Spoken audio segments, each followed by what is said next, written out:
«Мы вам обязательно позвоним, Олег Юрьевич». Приторно улыбнулась мужчине девица в таком обтягивающем платье, что было неясно, дышит ли она вообще. Олег Парамонов устало посмотрел на нее, кивнул. Он понимал, что она врет. Собеседование свернули очень быстро, едва узнав, что мужчина отбывал срок в местах не столь отдаленных. И, конечно, никто не разбирался в том, как Олег оказался за решеткой. Да и если бы он сам сказал, что его подставили, кто бы поверил? Порой, когда он вспоминал тот вечер и свое прошлое, то и сам не верил, что это произошло с ним. История словно была взята из глупого молодежного сериала. Только вот главным героем оказался Олег. Была, впрочем, ремарка. Обычно главные герои подобных кинолент все равно выходят из передряг победителями. Злодеев наказывают, добро торжествует. Только вот Парамонов не праздновал, а те, из-за кого он оказался в тюрьме, так и продолжили жить счастливой жизнью. В реальной, неэкранной жизни победили деньги. Дело было на третьем курсе института. Олег учился на специалиста по физической культуре. Так уж вышло, что у него с рождения была любовь к спорту. Олег не планировал подаваться в большой спорт и становиться олимпийским чемпионом. Он хотел стать учителем физкультуры либо тренером в фитнес-центре. На худой конец можно было бы попробовать найти свое место в органах управления физической культуры и спорта. Мать, правда, его выбора не понимала. Она одна воспитывала сына и жила стереотипом, который гласил: «Нет ума, иди в педагогический. Совсем дурак, поступай в спортфак». Сын ее, к ужасу женщины, решил совместить и то, и другое. «Ты же умный парень, Олежка», — ворчала она перед поступлением сына в вуз. «Мог бы стать, например, юристом или бухгалтером, как я. Куда тебя понесло? Всю жизнь будешь мячи пинать и ракеткой махать». Парамонов лишь посмеивался над мамой и пытался ее успокоить. Он объяснял, что преподаватель физкультуры — это не карикатурный персонаж и не полный идиот. Молодой человек не только тренировался, как думала мать. Он учил анатомию человеческого тела, психологию и педагогику, принципы правильного питания и иные дисциплины. Все шло отлично, пока Парамонов не столкнулся со Щегловым Николаем, Арсением Степновым и их компанией. Щеглов был типичным мажором, богатеньким студентом с факультета бизнеса, которому отец купил не только хорошую тачку, но и место в вузе. Друзья у него были такие же: дети олигархов, бизнесменов, политиков, актеров, моделей. С норковых пеленок они знали, что мир находится у их ног, обутых в брендовые пинетки. Многие из них, как гласила молва, влипали в разные неприятности, но выходили сухими из воды. Например, Виктория, говорят, была уличена в связи с каким-то женатым режиссером, однако слухи быстро замяли. Арсений попадал в аварию трижды, но ни разу не был лишен прав. Другие попадали на страницы желтой прессы как участники драк, дебошей или скандалов. И вот на одной из студенческих вечеринок Олега и Колю познакомили. Два параллельных, казалось бы, мира встретились и пересеклись. К несчастью, у Олега парни сдружились. Простой и юморной парень понравился Николаю. Парамонов стал частым гостем на вечеринках нового товарища. Молодой парень, который вырос в небогатой семье, учился в небольшой школе и радовался, если на обед мог позволить себе столовскую пиццу, был очарован роскошной жизнью. Словно мотылек, который летел на яркий огонь, Олег наслаждался новой компанией. В обществе Николая всегда было весело и шумно. Дорогой алкоголь лился рекой. Их окружали красивые девушки и модельные внешности. Порой захаживали звезды. Они устраивали гонки на таких тачках, которые Олег видел только по телевизору. Однако вскоре все закончилось так же внезапно, как началось. Только вот Олег успел забраться так высоко, что падать было больно. В ту ночь они снова устроили вечеринку. Олег не хотел идти, в разгаре была летняя сессия. Несмотря на новую компанию, он старался не забывать про учебу. Это у богатых друзей были забронированные хорошие места в компаниях родителей, а ему надо было тянуть и себя, и мать, которая так много в него вложила. Поэтому, когда позвонил Коля, пригласив на тусовку, Олег отказался.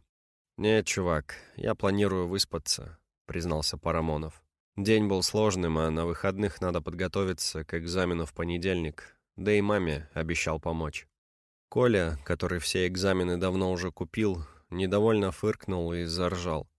«Выспаться? Ты что, Парамон, дед старый? На том свете отоспишься. Давай ноги в руки и газуй к нам, маменькин сыночек. Сегодня будет жарко». Олег, положив трубку, задумался. Молодому парню очень хотелось быть в центре событий. Однако голос разума, тонкий и противный, как комариный писк, настаивал на том, чтобы студент уткнулся лицом в подушку. Парамонов почесал затылок, посмотрел на себя в зеркало, он нахмурился. «Да что я в самом деле? Так всю молодость и просплю», — проворчал он и схватился за телефон. «Ты куда, Олежек? Почти ночь на дворе», — удивилась мама, когда сын уже обувался в прихожей.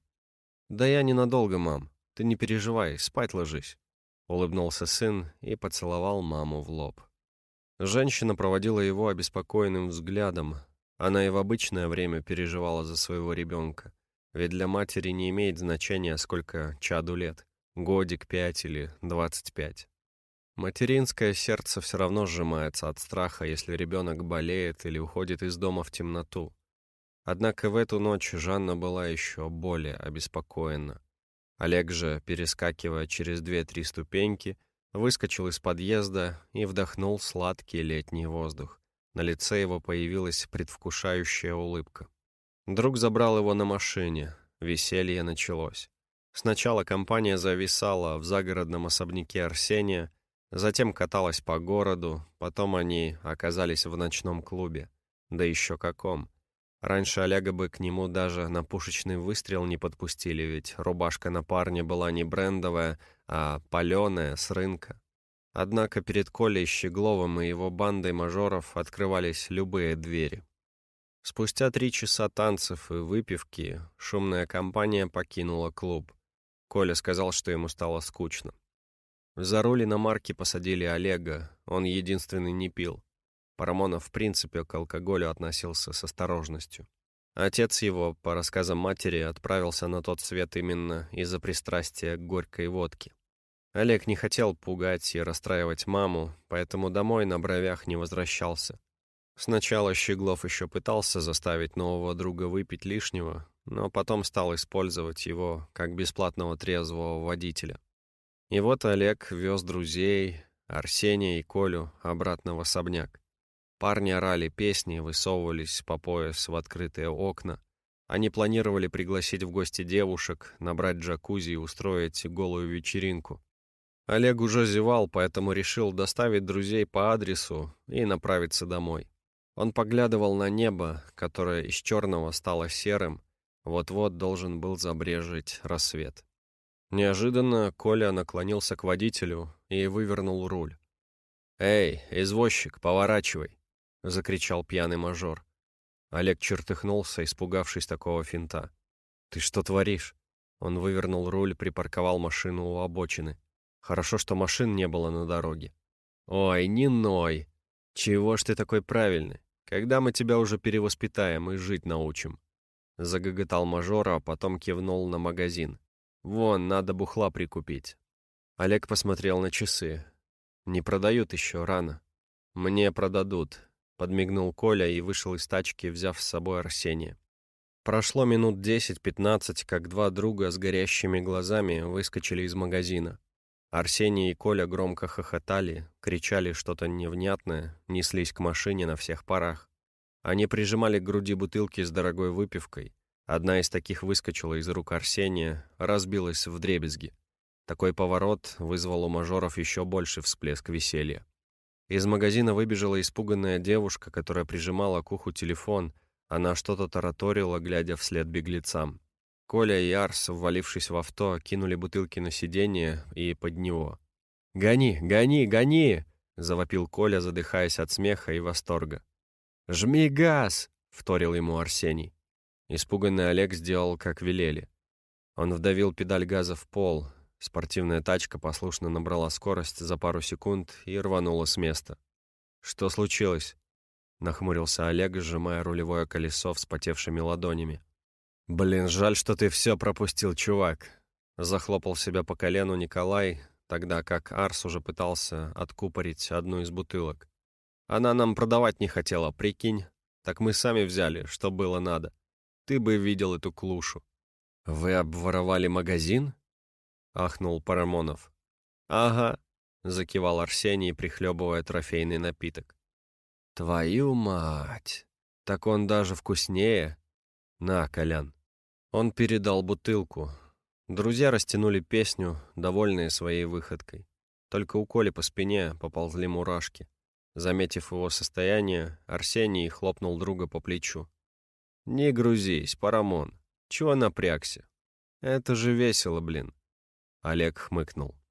Высадив друзей у особняка, он собрался уехать домой. Коля настойчиво впихнул ему в руки бутылку дорогого односолодового. «На вот, ты же подельник», — хихикал он. Олег устало махнул рукой, попрощался с мажорами, вызвал такси и вернулся домой под утро. Только вот история на этом не закончилась. Кто бы знал, что владелец магазина окажется человеком принципиальным. Более того, в ту ночь за прилавком стояла его дочка, которую мажоры успели оскорбить. В итоге началось расследование. Очень быстро вышли на компанию грабителей, узнали, что за рулем был именно Олег.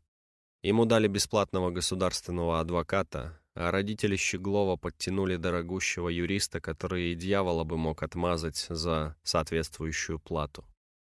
Дома у Олега нашли злосчастную бутылку. Да и потом все решили, что именно ему, бедному парнише, кража была к лицу. Ведь зачем богатым детям что-то красть, когда они все могут купить?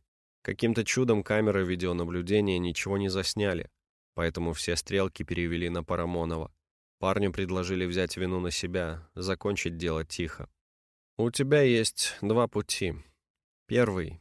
Признаешь вину, принимаешь наказание, но оно будет условным», — говорил ему адвокат.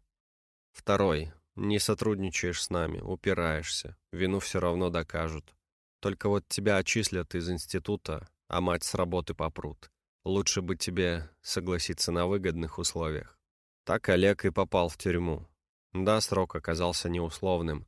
На растерянного парня навесили еще каких-то дел, как игрушки на новогоднюю елку. И вот спустя время Олег все-таки вышел. Теперь у него не было образования. Да, и путь в школу для работы с детьми был зэку заказан. Он жил с мамой, которая все поняла и простила, а вот бывшие друзья давно подались за границу и вели такую же счастливую жизнь, как и раньше. Олег же уже 2 месяца мытарствовал по городу, пытаясь найти себе работу. Нет, денежка у него водилась, он старался не сидеть на шее матери, подрабатывать то временным грузчиком, то уборщиком. Однако постоянное место не мог найти. Даже охранником его не брали, несмотря на отменную физическую форму. Мол, кто доверит преступнику оружие, дубинку или пистолет. И вот Олег вышел из очередного офиса, куда пытался устроиться.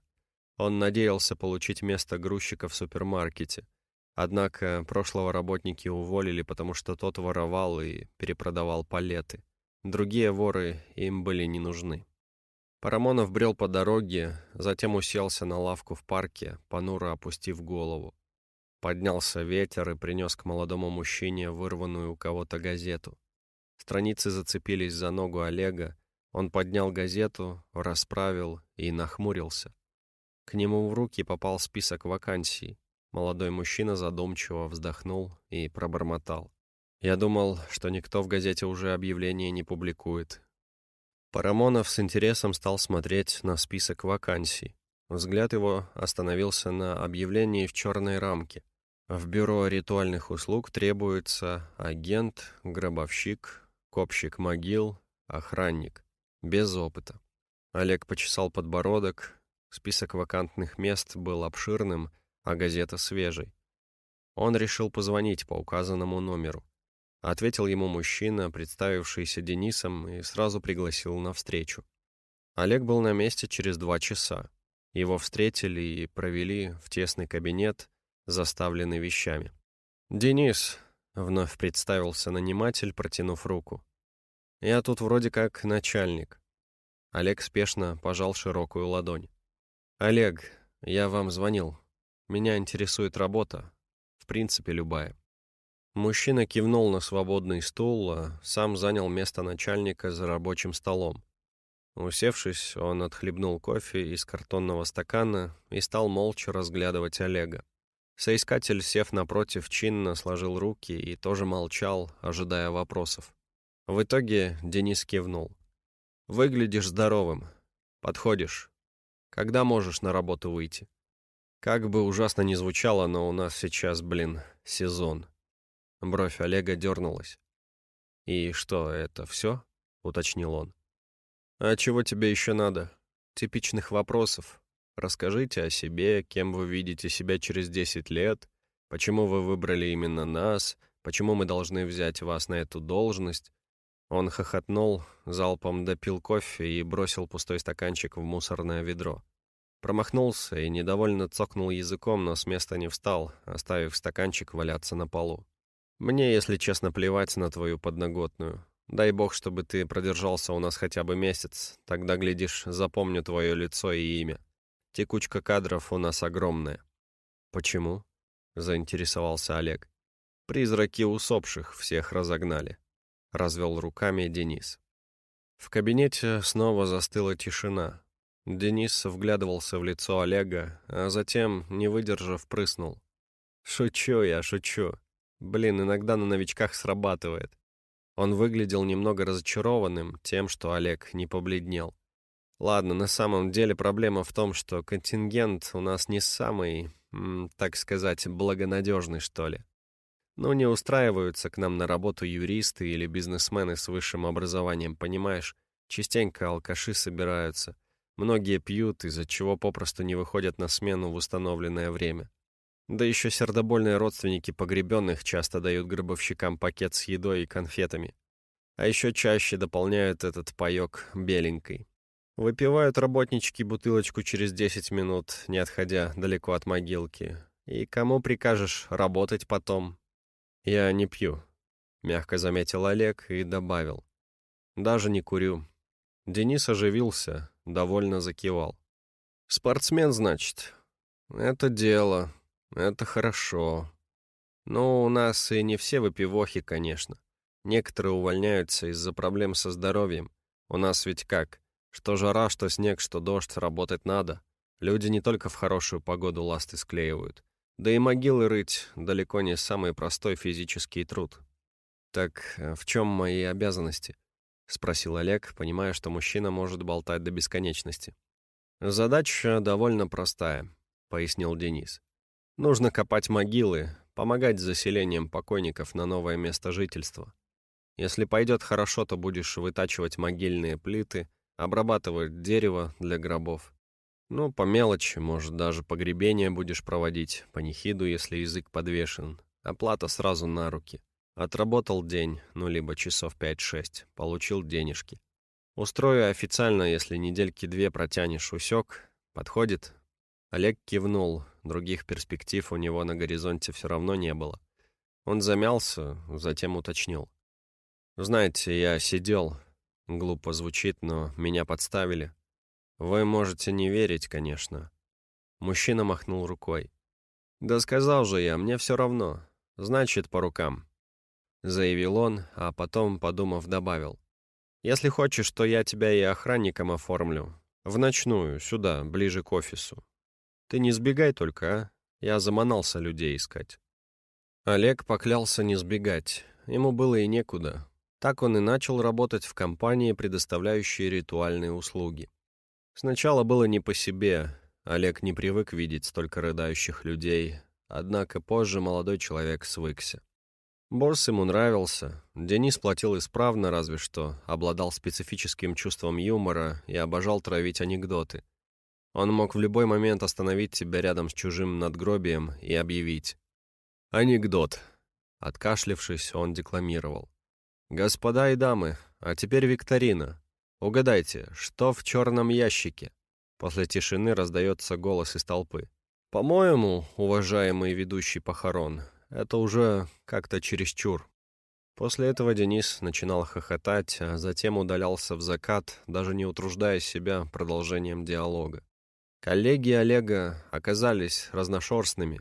Были деловые и шустрые агенты, были обычные работяги, были и алкоголики с красными ногтями и трясущимися руками, которые втихаря таскали с могил зажженные сигаретки или конфеты, чтобы закусить. Сначала они пытались запугать молчаливого новенького. Олег был среди них самым юным. «Ты на ночную смену в охранку подрядился, да?» — сказал однажды Петрович, глядя на младшего товарища мутным взглядом. «Ну, подписался», — кивнул Олег, который обедал. «Тогда аккуратнее будь», — наставлял Петрович. «Знаешь, разное у нас тут случалось». «Так я же не кладбище охраняю», — заметил мужчина. «Так оно же в 2 шагах, рукой подать», — не унимался мужичок. «Вот что расскажу. Однажды наш диспетчер отдал неверный приказ бригаде. Мы выкопали могилу не в том месте. Поняли мы это не сразу, а когда лопата Васьки нашего пробила крышку прогнившего деревянного гроба. В общем, вырыли мы старую запущенную могилу. Там ни памятника не было, ни черта. Таких тут много. Яму мы закопали, да только вот ночную смену в охранке Вася не пережил. Свалился с сердечным приступом. А знаешь, где его нашли? На той самой могилке. Дошел до туда и свалился. А он пил так же, как и ты? Поинтересовался Олег, ничуть не впечатленный рассказом. Так неудивительно, что сердце сдало.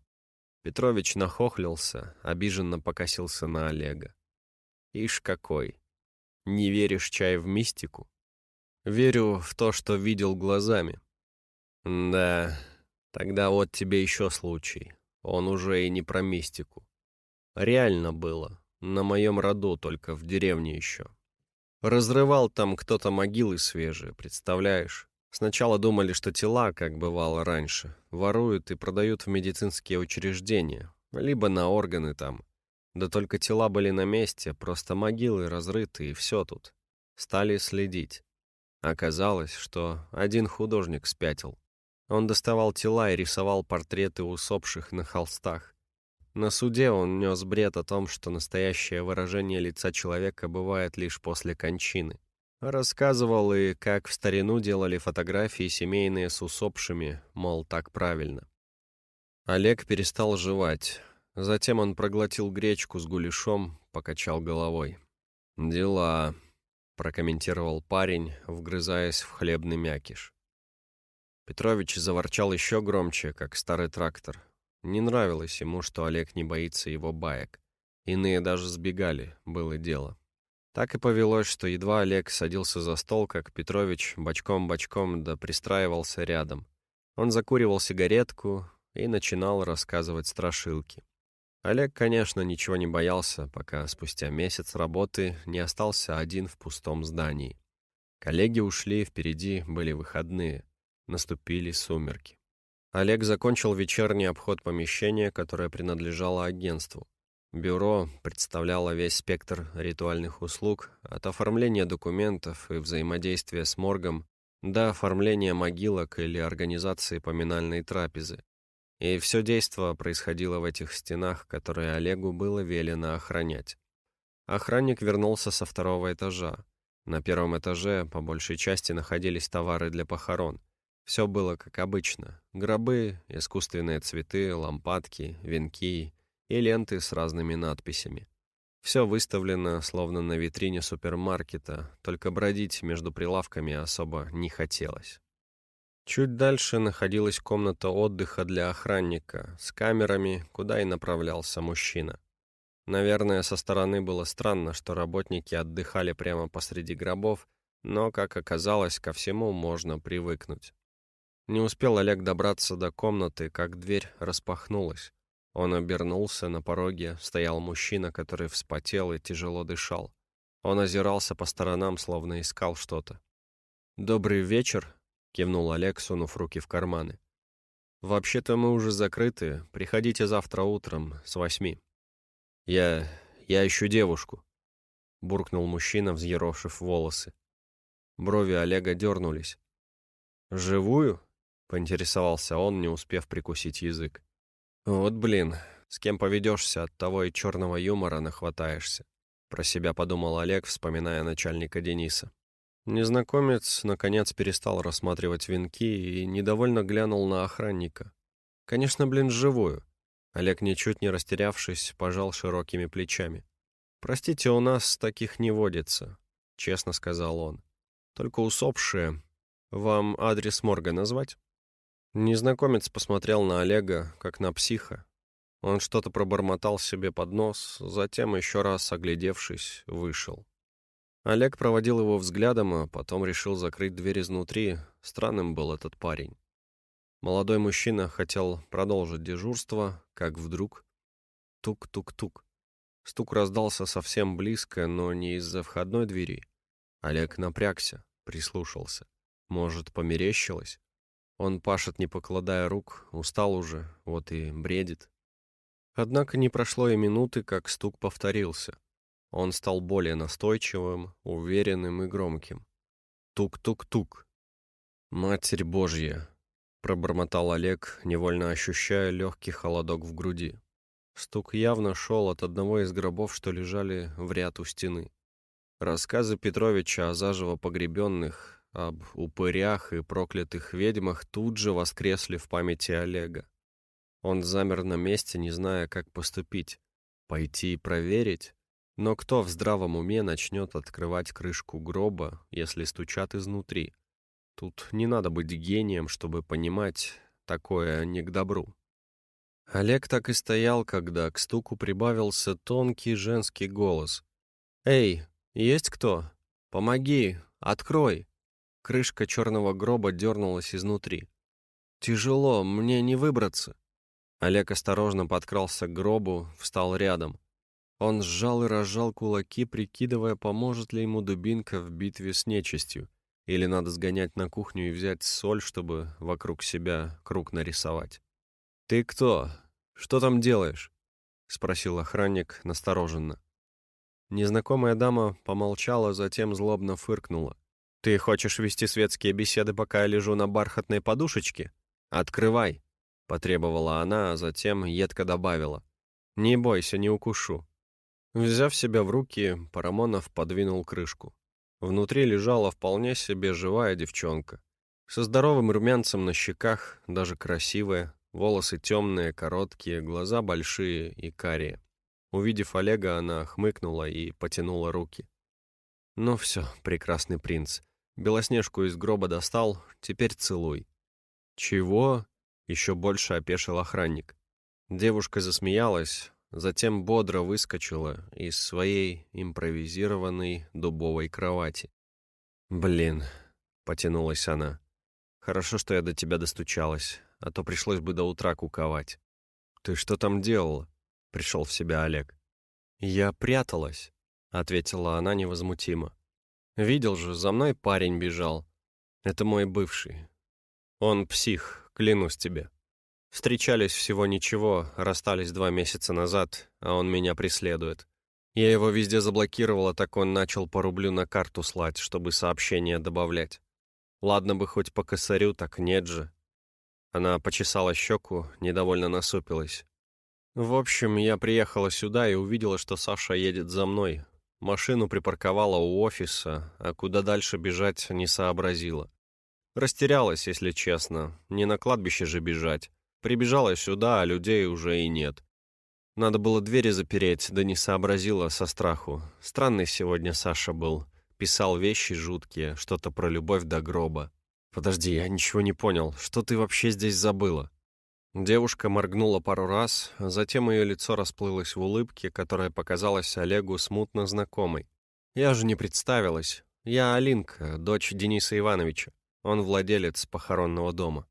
Только тут Олег понял, что улыбка у девицы была такая же, как у ее отца. «Я тоже работаю в этой сфере», — призналась она. «Только я тонатопрактик». «Кто?» — удивился Олег. «Тонатопрактик», — по слогам повторила Алина. «Я занимаюсь бальзамированием тел покойных и созданием посмертного макияжа.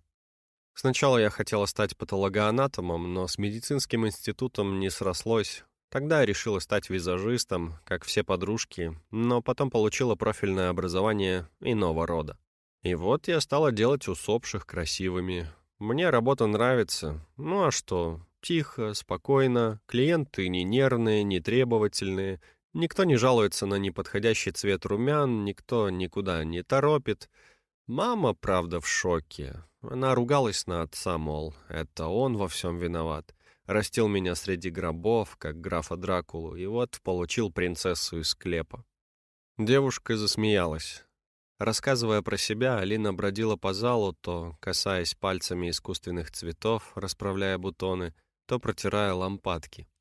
Олег был бы в шоке, если бы не был знаком с отцом Алины. Было ясно, что яблочко от яблоньки упало совсем недалеко.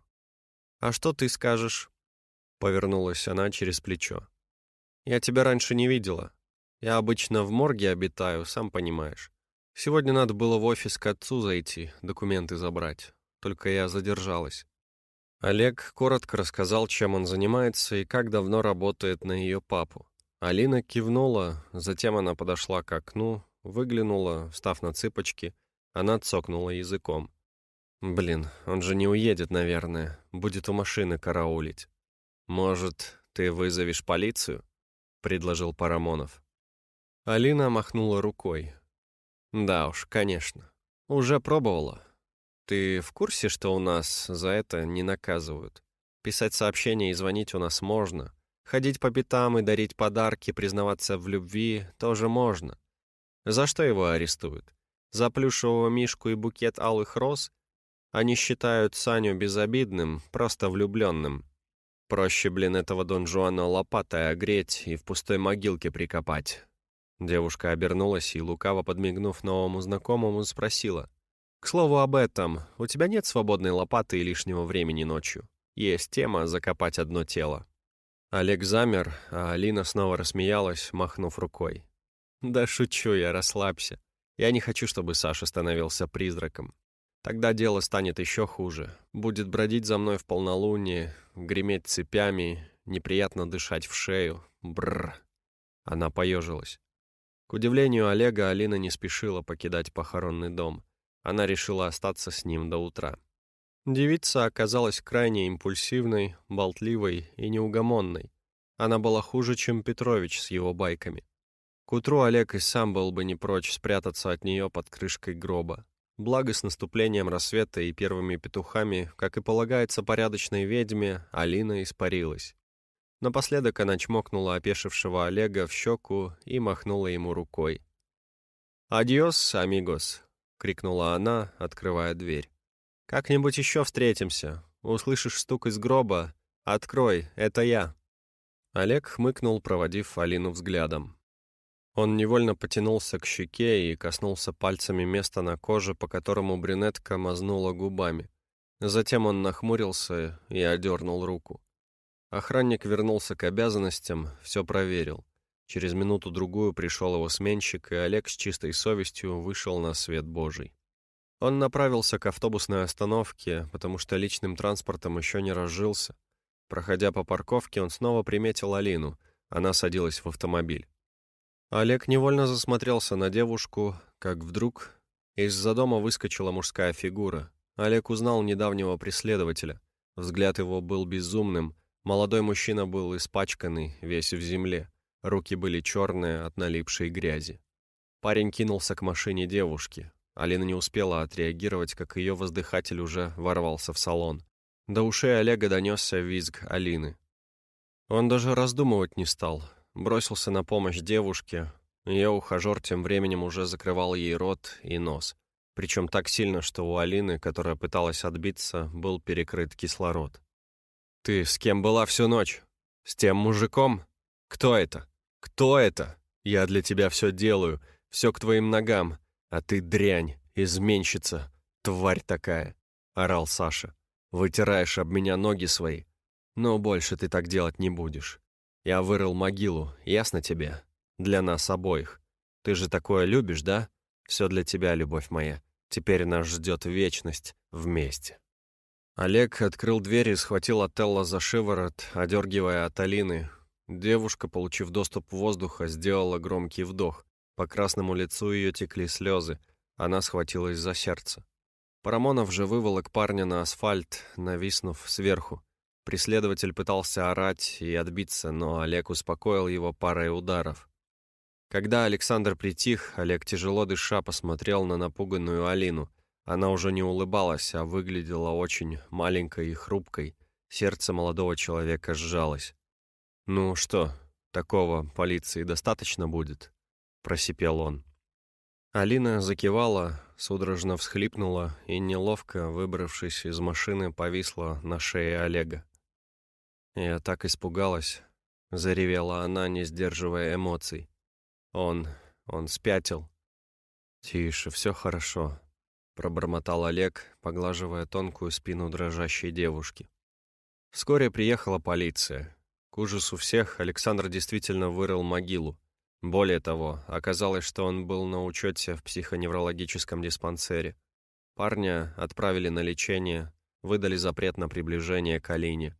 Девушка, наконец, смогла вздохнуть спокойно. Денис, узнав, что Олег спас его любимую дочурку, предложил парню повышение, а также пригласил на ужин. Парень отказываться не стал. Семья Алины ему понравилась. Денис все так же странно шутил, дочка смеялась, а Алевтина, ее мама, закатывала глаза к потолку и смотрела на гостя взглядом. «Я не знаю, кто они, мне обоих подкинули». Прошел всего месяц, как Алина и Олег стали встречаться. Спустя 2 года они поженились. Тогда в семье прибавилось странных шуток. Например, Алина часто замечала, мол, мало какая невеста могла похвастаться, что ее возлюбленный буквально в гробу видал. И нет, она не планировала любовь до гробовой доски, ведь именно с нее их история лишь началась. Олег же порой думал, что даже самая тернистая и злачная тропа, которая ведет через кладбище, может вывести к чему-то хорошему. Главное, не бояться на нее вступить.